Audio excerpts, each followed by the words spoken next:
La parole est à vous. Bien, merci et bonjour à tous. Euh, il y a deux choses qui me surprennent d'abord. Euh, que je sois invité, comme on l'a dit, je ne suis pas bibliste, et le nombre de personnes intéressées également par cette activité. Euh, on m'a fait une courte présentation.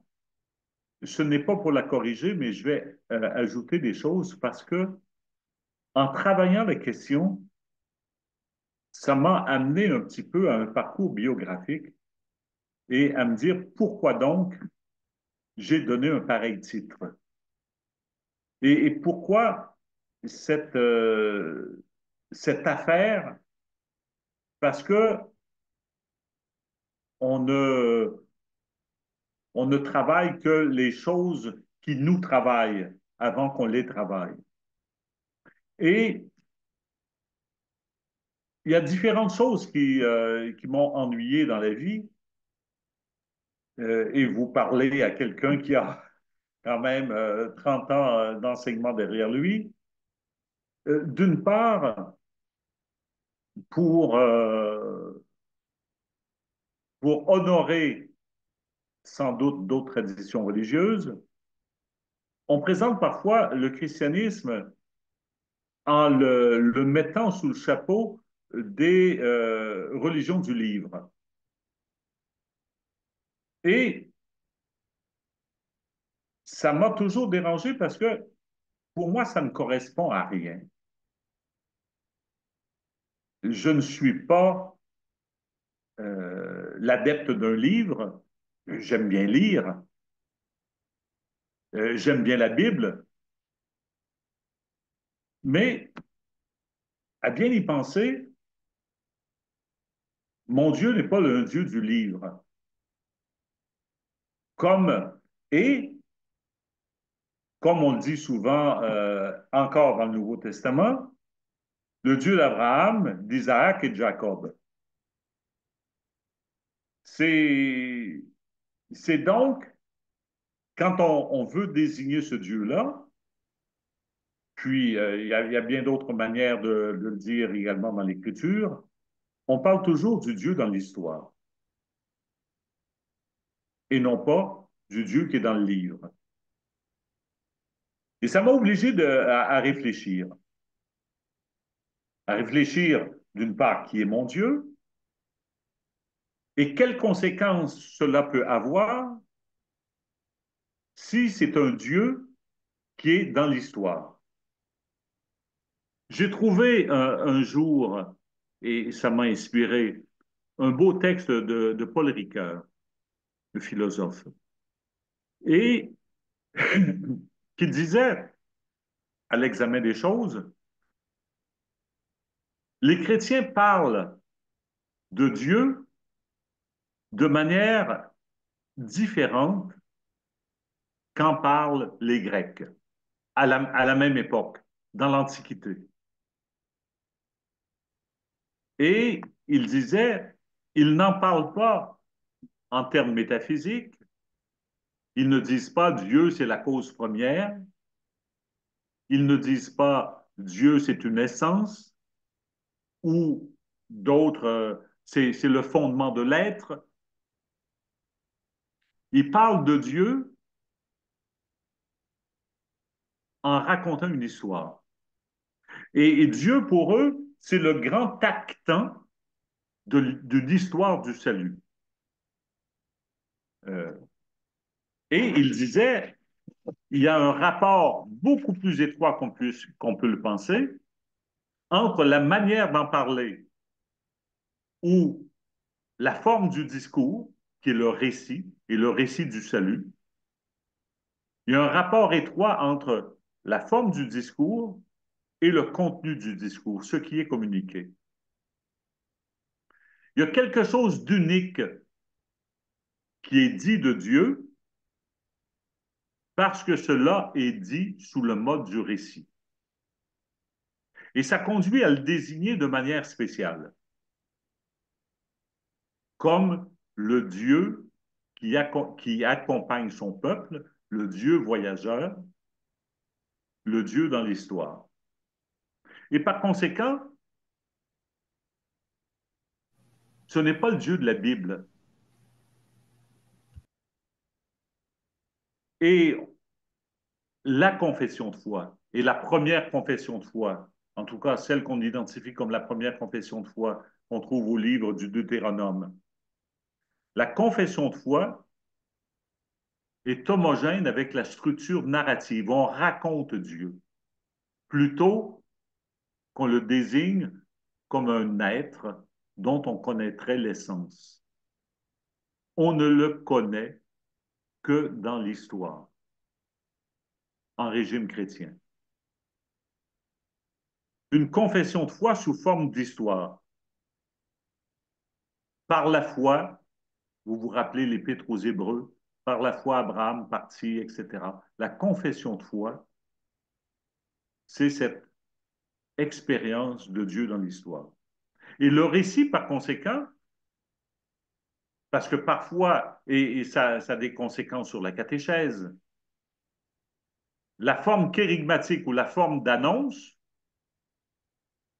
c'est le récit.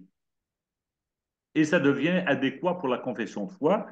Et cette confession de foi qui est le credo, le primitif dans le livre du Deutéronome, pardon, au chapitre 26, c'est une confession de foi sous forme de récit. Mon père était un araméen errant, etc.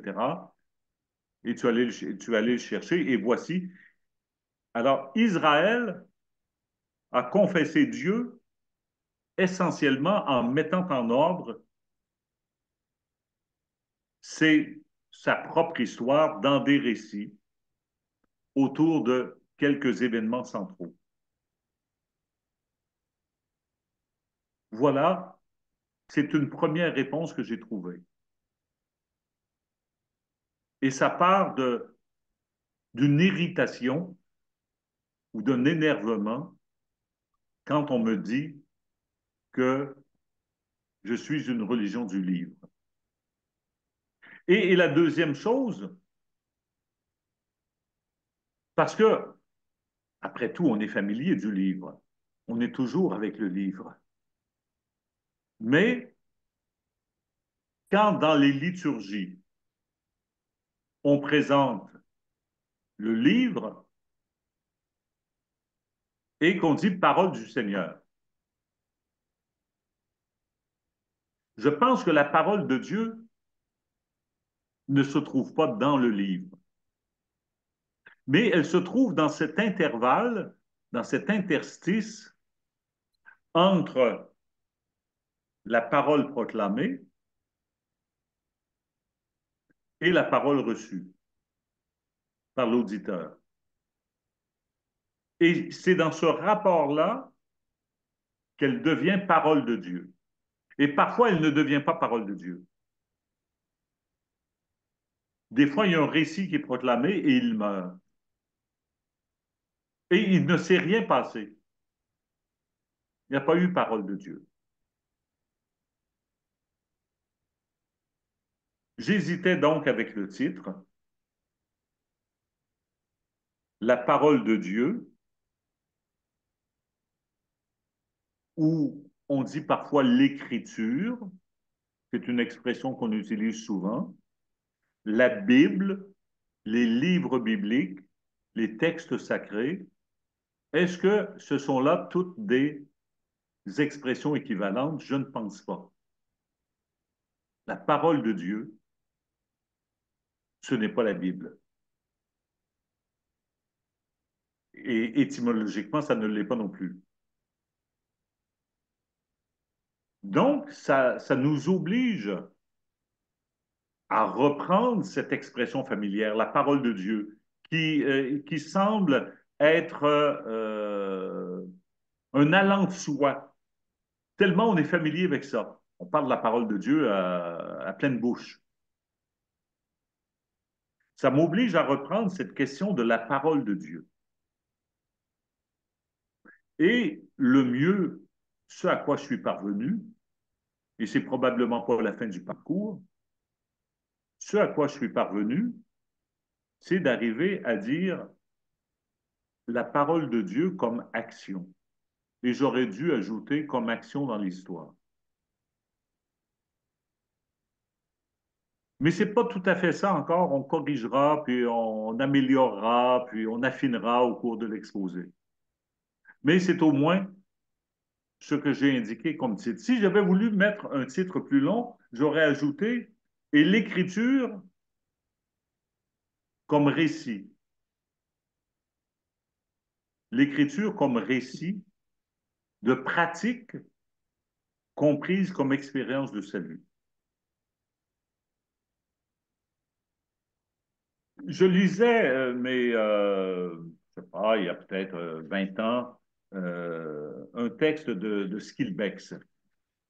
Et c'est intéressant ce qu'il disait parce que euh, il disait ce qui est premier dans le Nouveau Testament. Je vais essayer de retrouver mes feuilles. Ce qui est, ce qui est premier,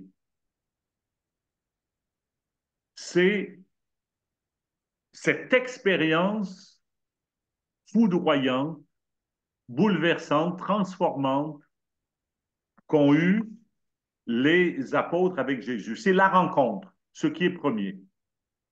Donc, ce qui est premier, ce n'est pas le livre. Ce qui est premier, c'est la rencontre. Et je vais finir par le trouver.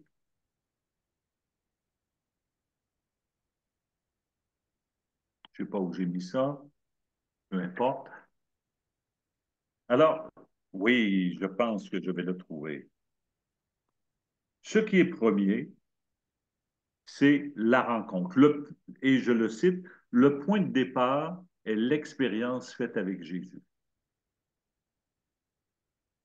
Et on pourrait dire ça également pour l'Ancien Testament. Ce qui est premier, ce n'est pas un livre.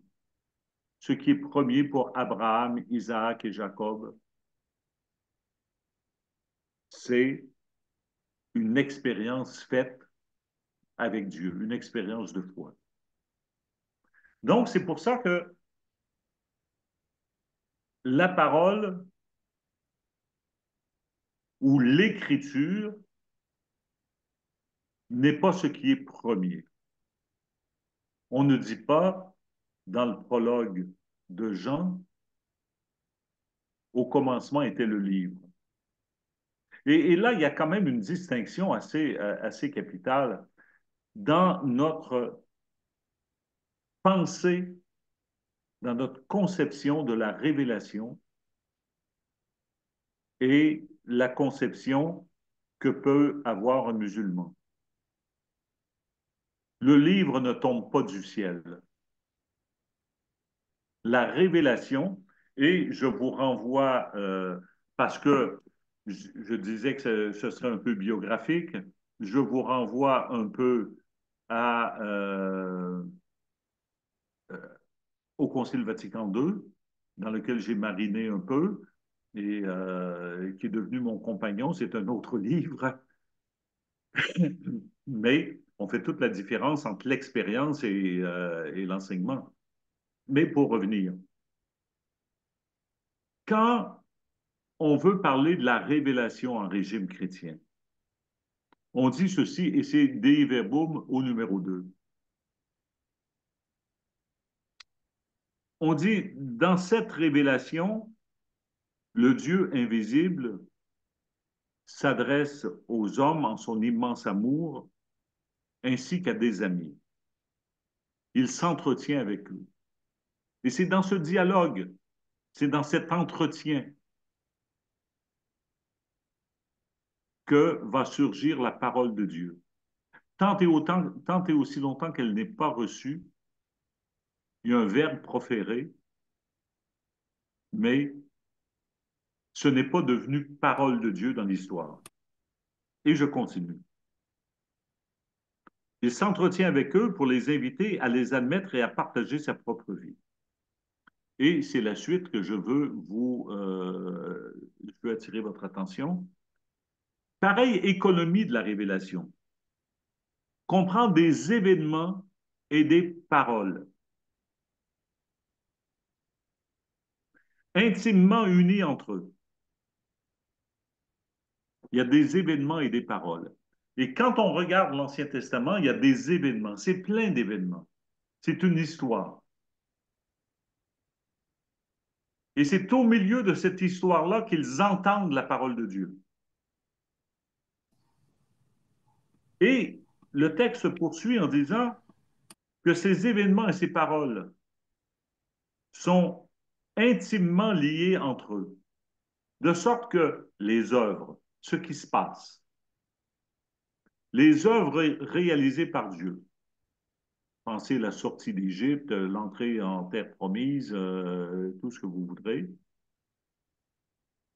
que les œuvres et les paroles, que les œuvres réalisées par Dieu dans l'histoire du salut attestent et corroborent et la doctrine et le sens indiqués par les paroles, tandis que les paroles publient les œuvres et éclairent le mystère qu'elles contiennent.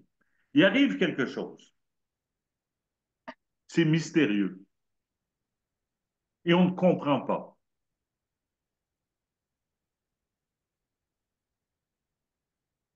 C'est aussi bien euh, l'exil à Babylone ou autre chose. C'est mystérieux. On est devant quelque chose qu'on n'arrive pas à saisir. Comme de toute manière, on trouve dans le Nouveau Testament, on lisait ou on lit de manière continue en semaine les, le début de l'évangile de Marc, mais et c'est la même chose au début de l'évangile de Luc. Tout ce qu'on peut voir, c'est ils sont surpris, ils sont choqués. Qu'est-ce que c'est ça? C'est un étonnement. Donc, il arrive quelque chose mystérieux. Et la parole, comme on dit ici, qu'est-ce que font les paroles? Elles éclairent le mystère contenu dans les événements. Et on a un bel exemple de ça dans le récit de Pentecôte. Euh,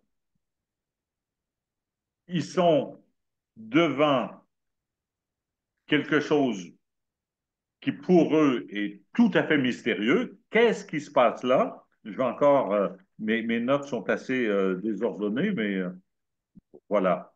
Alors, le jour de la Pentecôte, il y eut un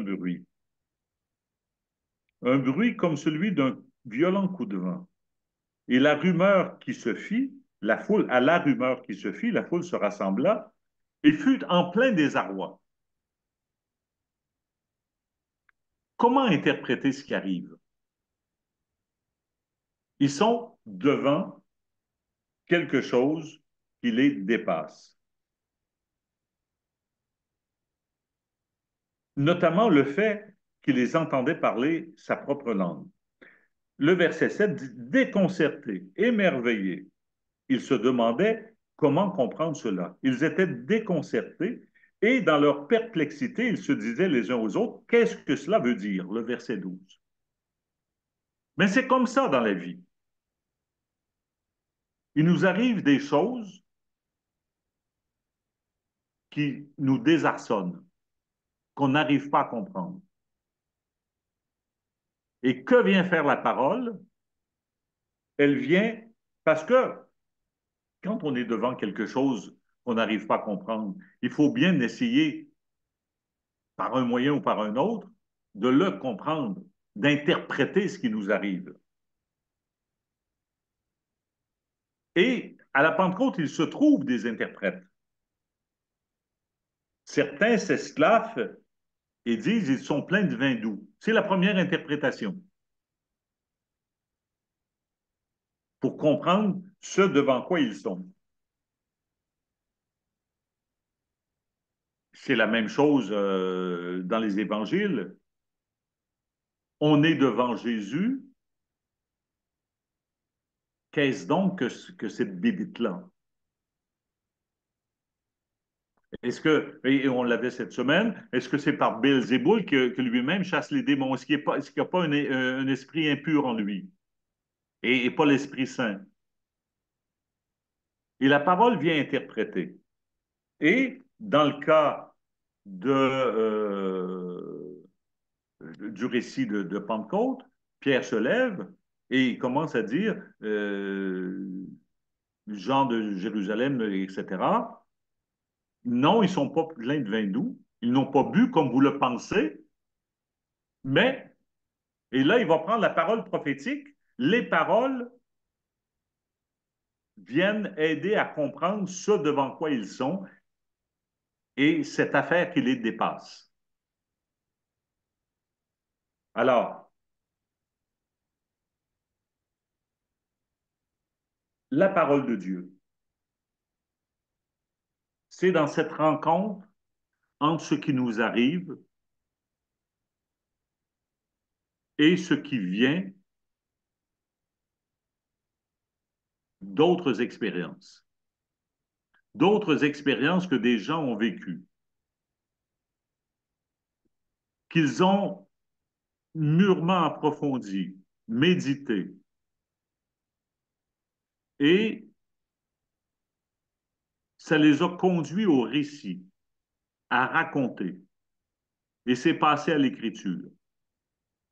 Et l'écriture qui est devant nous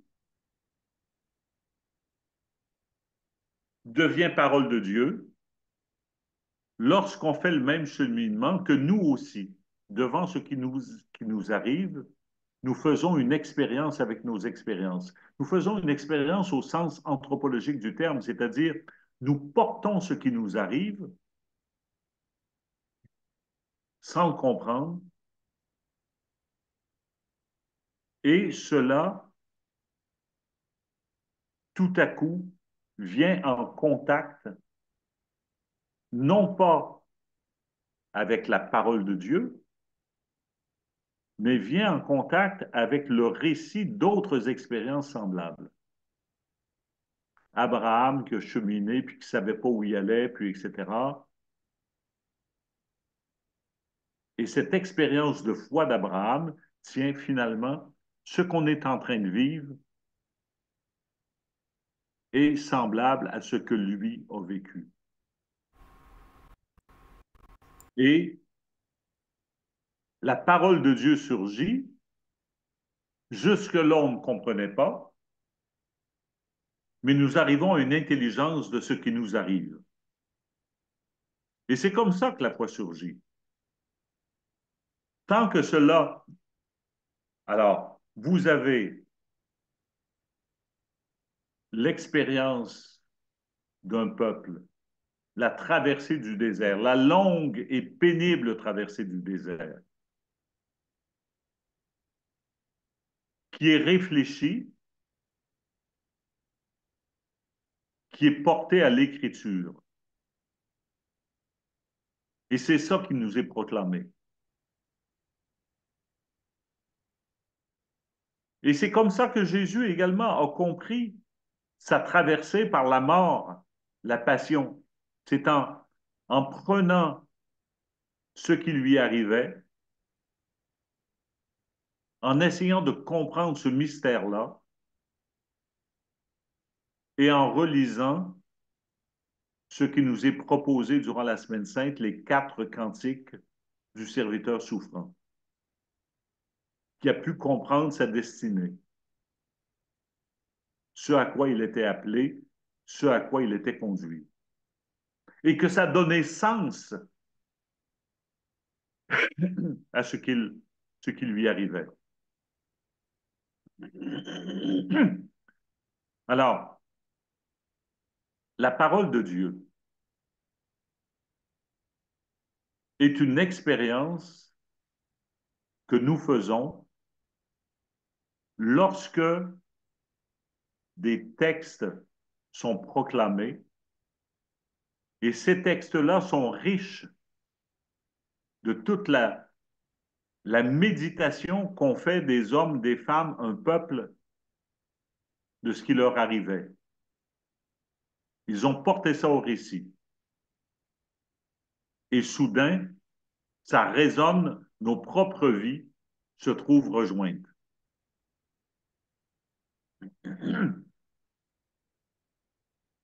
Ce qui m'a permis également, ou ce qui m'a conduit à réfléchir à tout ça, c'est non seulement Vatican II, je vous en ai cité un petit passage tout à l'heure. Il disait la révélation s'est faite d'événements et c'est fait de parole.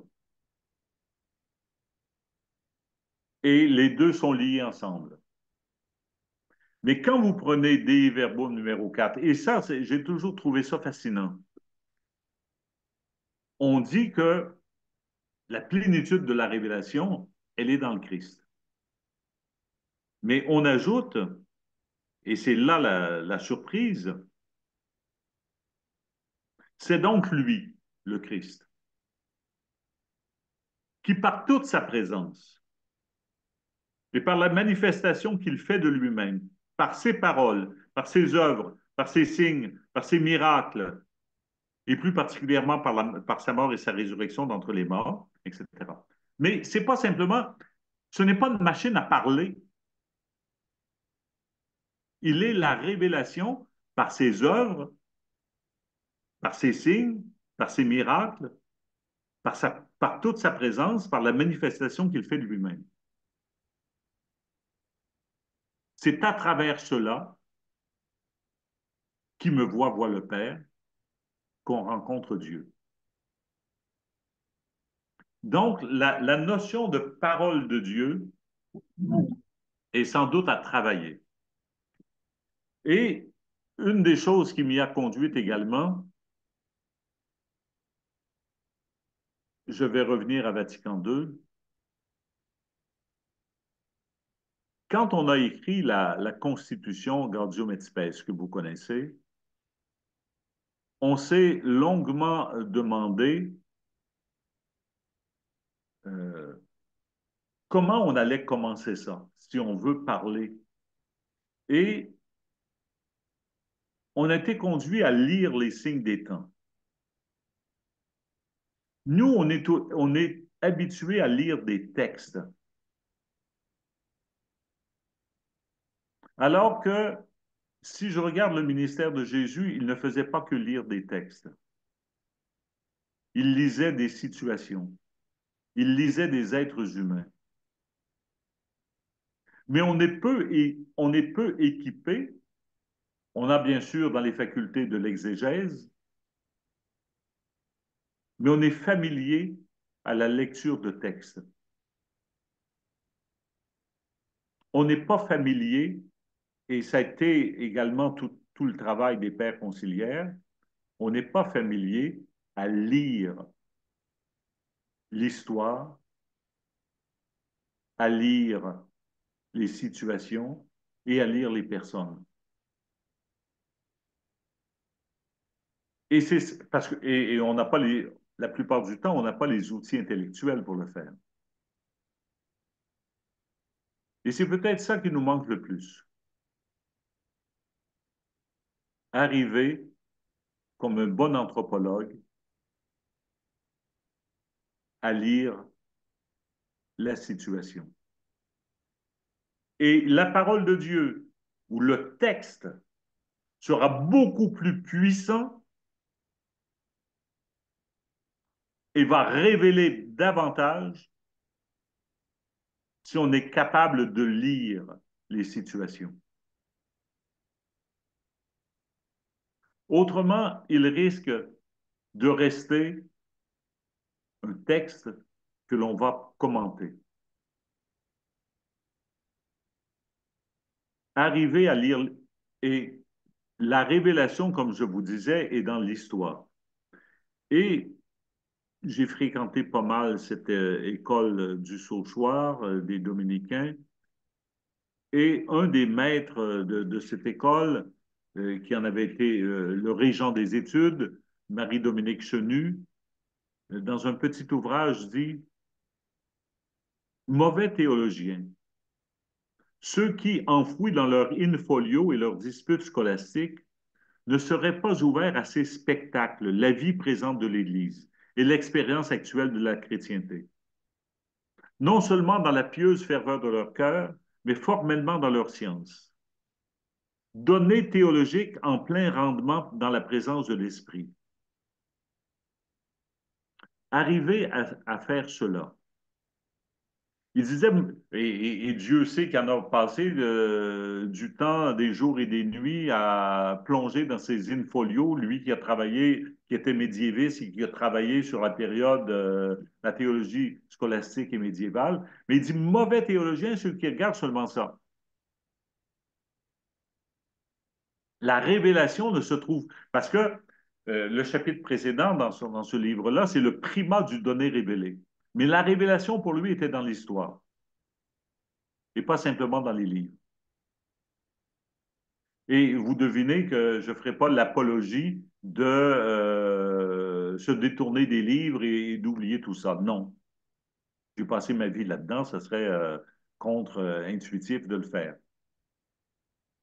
Mais si on ne fait que... Et pour une petite anecdote, euh, il demeurait dans le 13e arrondissement de Paris.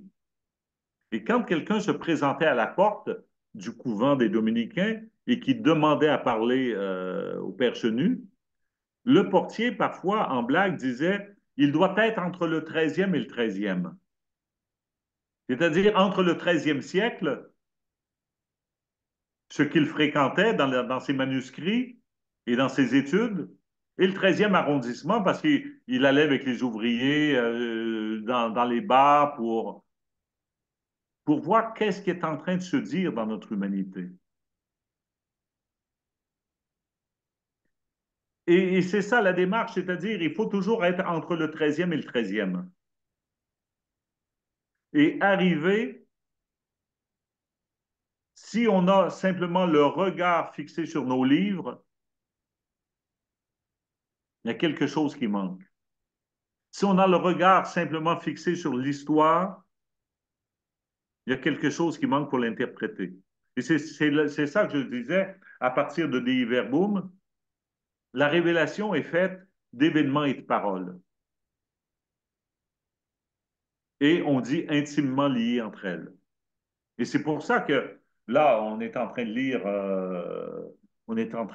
le deuxième livre de Samuel, on a lu le premier, mais si vous regardez ça, c'est des événements, il y a toujours la parole prophétique qui accompagne les événements. Pour dire, on est devant le mystère. Et qu'est-ce qui nous permet de comprendre quelque chose à ce qui nous arrive?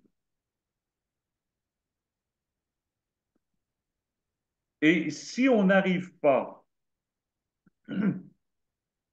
à mettre ensemble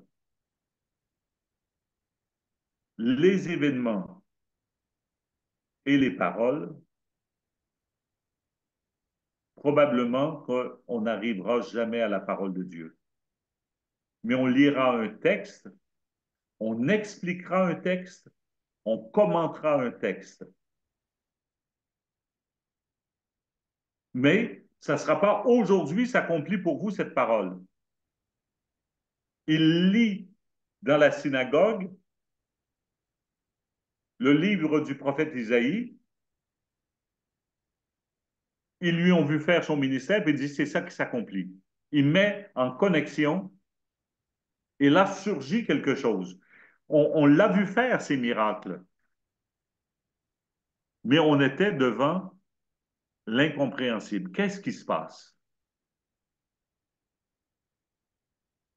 Et la parole la parole prophétique permet de comprendre ce qui est en train d'arriver dans notre histoire.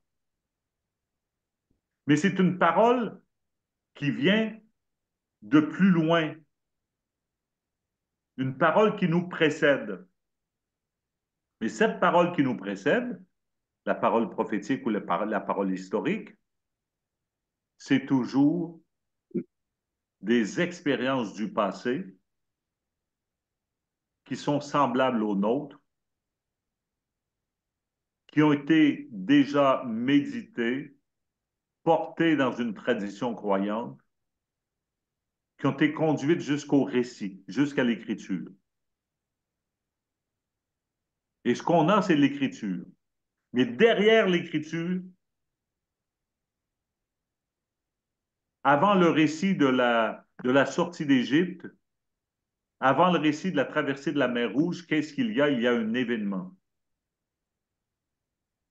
Et c'est ça qui est un événement raconté, médité, approfondi, dont on comprend de plus en plus la portée et le sens. Et c'est porté à l'écriture. Et nous avons l'écriture, mais il nous faut rejoindre l'événement. Et ce n'est qu'à ce prix, ces événements-là, c'est notre histoire. Et ces événements-là nous rejoignent et nous parlent. Et c'est là que ça devient parole. On est donc au-delà d'un titre d'un entretien, la parole de Dieu comme action, la parole de Dieu devient ce qui nous travaille, devient ce qui nous transforme et qui nous fait comprendre, qui nous fait interpréter ce qui nous arrive. Les anciens avaient l'habitude de dire, les anciens concevaient la théologie comme contemplation. Et qu'est-ce qu'on contemple? On ne contemple pas un texte,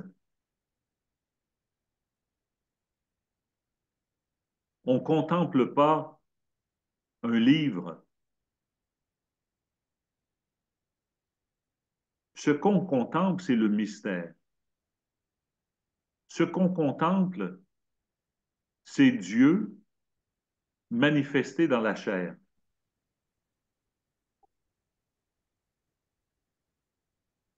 Et on disait encore, on a gardé cette tradition chez les dominicains. On les appelle, ceux qui enseignent, on les appelle lecteurs. Parce que la théologie se faisait à partir de la lecture du texte, à partir de la lecture du texte des Écritures ou à partir d'autres textes. On est lecteur, mais on est lecteur de quoi? Qu'est-ce qu'on lit? Est-ce qu'on est capable de lire les événements et lire les signes des temps, comme je le disais tout à l'heure? C'est ça le défi, je pense. Vous avez peut-être vu cette définition de la théologie que nous donne le pape François dans sa constitution apostolique Veritatis Gaudium. Il dit la théologie, c'est l'herméneutique évangélique de la vie et du monde. C'est d'arriver à interpréter la vie et le monde. C'est pas juste arriver à interpréter des textes. Donc, je fais une distinction assez radicale entre des textes et l'expérience révélatoire qui les précède. Ce qui, pour reprendre Skilbex, ce qui est à l'origine du Nouveau Testament, c'est la rencontre qu'on fait des personnes avec Jésus. Et c'est cette rencontre bouleversante qui les a travaillés, qu'ils ont mis en récit. Et c'est à ça qu'on a accès. Mais à travers ça, il faut avoir accès à Jésus. et non pas simplement au texte, non pas simplement au récit. Et c'est pour ça qu'en amont, il faut retrouver cette expérience de rencontre bouleversante. Et et c'est cela seulement qui peut éclairer nos propres existences.